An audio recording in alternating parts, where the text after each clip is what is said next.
Taste the Daily. Cuddalore மாவட்டம் சிதம்பரம் அண்ணாமலை பல்கலைக்கழகத்தில் தினக்கூலி ஊழியர்கள் முற்றுகை போராட்டத்தில் ஈடுபட்டனர். பணி நிரந்தரம் செய்ய வலியுறுத்தி பல்கலைக்கழக NMR மற்றும் தினக்கூலி ஊழியர்கள் பல்கலைக்கழக நிர்வாக அலுவலகத்தை முற்றுகையிட்டு போராட்டத்தில் ஈடுபட்டனர்.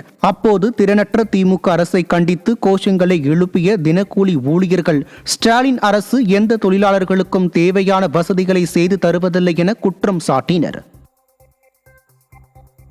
கோவை மாநகராட்சி நிர்வாகத்தை கண்டித்து அண்ணா மார்க்கெட் வியாபாரிகள் உள்ளிருப்பு போராட்டத்தில் ஈடுபட்டனர். கோவை சாய்பாபா காலனியில் உள்ள அண்ணா மார்க்கெட்டில் 150 கடைகள் செயல்பட்டு வந்த நிலையில் அவற்றை காலி செய்ய சொன்ன விடியா திமுக அரசு 80 புதிய கடைகளை மட்டுமே கட்டியுள்ளது.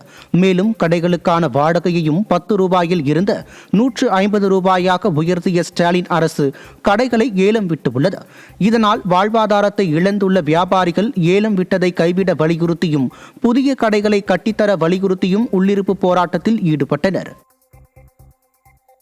திருவாரூரில் 10 அம்ச கோரிக்கைகளை வலியுறுத்தி தமிழ்நாடு அரசு அனைத்து சுகாதார செவிலியர் சங்கம் சார்பில் காத்திருப்பு போராட்டம் நடைபெற்றது. கிராம சுகாதார செவிலியர் காலி பணியிடங்களை அதற்கென பயிற்சி பெற்றவர்களை வைத்து மட்டுமே நிரப்ப வேண்டும், பழுதடைந்த துணை சுகாதார நிலையத்திற்கு வாடகை பிடித்தம் செய்வதை தவிர்க்க வேண்டும் உள்ளிட்ட கோரிக்கைகளை வலியுறுத்தி போராட்டம் நடைபெற்றது. மக்கள் நலனில் அக்கறை இல்லாமல் மெத்தனமாக இருக்கும் விடியா திமுக அரசு மக்களை காக்கும் மருத்துவ பணியாளர்களின் கோரிக்கைகளை கூட நிறைவேற்றாமல் அலட்சியமாக செயல்படுவதாக குற்றம் சாட்டப்படுகிறது. மதுரை மாவட்டம் திருமங்கலத்தில் விடிய அரசின் போட்டை உடைசல் பேருந்து பழுதாக்கி பாதி வழியிலேயே நின்றதால் பயணிகள் அவதியடைந்தனர். ஆரப்பாளையம் நோக்கி சென்று கொண்டிருந்த அரசு பேருந்து திருமங்கலம் EB நிறுத்தம் அருகே வந்தபோது பழுதாகி நின்றதால் பேருந்தினுள் இருந்த பயணிகள் கடும் இன்னலுக்கு ஆளாகினர். ஸ்டாலின் மாடல் ஆட்சியில் முறையாக பராமரிப்பு இன்றி தகரடப்பா பேருந்துகள் இயக்கப்படுவதால் அடிக்கடி பழுது ஏற்படுவதாக மக்கள் சாடியுள்ளனர். மதுரை மாவட்டம் உசிலம்பட்டி அருகே விவசாயிகள் குறைதீர் கூட்டத்தை தொடர்ந்து அதிகாரிகள் புறக்கணிப்பதாக விவசாயிகள் குற்றம் சாட்டியுள்ளனர். சில நாட்களுக்கு முன் வட்டாட்சியர் அலுவலகத்தில் நடைபெற்ற குறைதீர் கூட்டத்தில் வட்டாட்சியர் கலந்து கொள்ளவில்லை. இதனை கண்டித்து விவசாயிகள் வெளிநடப்பு செய்த நிலையில் மீண்டும் நடைபெற்ற கூட்டத்திலும் வட்டாட்சியர் பங்கேற்காதது விவசாயிகளிடம் கடும் கொந்தளிப்பை ஏற்படுத்தியது.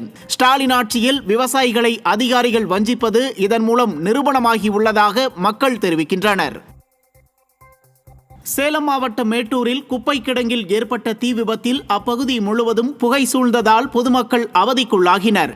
மேட்டூர் நகராட்சியில் 30 வார்டுகளில் சேகரிக்கப்படும் குப்பைகள் சர்க்கார் தோட்டம் குப்பை கிடங்கில் கொட்டப்படும் நிலையில் அங்கு தீ விபத்து ஏற்பட்டதில் அப்பகுதி முழுவதும் துர்நாற்றத்துடன் கரும்புகை சூழ்ந்தது. இதனால் சுவாச கோளாறு, கண் எரிச்சல் போன்றவை ஏற்பட்டுள்ளதாக கூறும் பொதுமக்கள் குப்பை கிடங்கில் தீ விபத்து ஏற்பட்டதற்கு நகராட்சி நிர்வாகத்தின் அலட்சியமே காரணம் என குற்றம் சாட்டினர். கிருஷ்ணகிரி மாவட்டம் போச்சம்பள்ளி அருகே 6 மாத காலமாக குடிநீர் வழங்கப்படாததை கண்டித்து காலி குடங்களுக்கு மாலை அணிவித்து கற்பூரம் ஏற்றி மக்கள் நூதன போராட்டத்தில் ஈடுபட்டனர். புலியூர் கிராமத்தில் கடந்த 6 மாத காலமாக குடிநீர் வழங்கப்படாதது குறித்து பலமுறை புகார் அளித்தும் விடிய அரசின் அதிகாரிகள் நடவடிக்கை எடுக்கவில்லை. இதனை கண்டித்து ஊராட்சி மன்ற அலுவலகம் முன்பாக காலி குடங்களுக்கு மாலை அணிவித்து கற்பூரம் ஏற்றி மக்கள் நூதன போராட்டத்தில் ஈடுபட்டனர். ஸ்டாலின் ஆட்சியில் போராட்டமே தங்களின் வாழ்க்கையாக விட்டதாக மக்கள் வேதனை தெரிவிக்கின்றனர். இங்க 6 மாசமா தண்ணி ப்ராப்பரா சப்ளை இல்ல. யாரு கேட்டாலும் எந்த ரெஸ்பான்ஸும் இல்ல. ஜோனல், BDO, கிளர்க்கு, செயலாளர் யாரை கேட்டாலும் எந்த ரெஸ்பான்ஸும் இல்ல. தண்ணி இல்லாம ரொம்ப அவசரப்படுறாங்க. டேங்க் பாத்தீங்கன்னா ஒரு டேங்க் 600 ரூபாய் 700 ரூபாய் விலைக்கு வாங்கி இங்க இது பண்ணிட்டு இருக்கிறாங்க. கேட்டா எங்களுக்கு இதுக்கு சம்பந்தம் இல்லை. இப்போ ஜோனல் மேடம் வந்தாங்க, அவங்கள கேட்டா அவங்களுக்கு சம்பந்தம் இல்லை. இது மாதிரி நாங்க 2 டைம் ஸ்ட்ரைக் பண்ணி பார்த்தோம். எந்த யூஸும் இல்லை சார். தண்ணி இல்லாம ரொம்ப சிரமத்துல இருக்கிறாங்க, ரொம்ப கஷ்டப்படுறாங்க. யாருமே எதுவும் ஸ்டெப் எடுக்கிறது இல்லை. அதுக்கு அடுத்து சாலை மறியல் தான் சார்.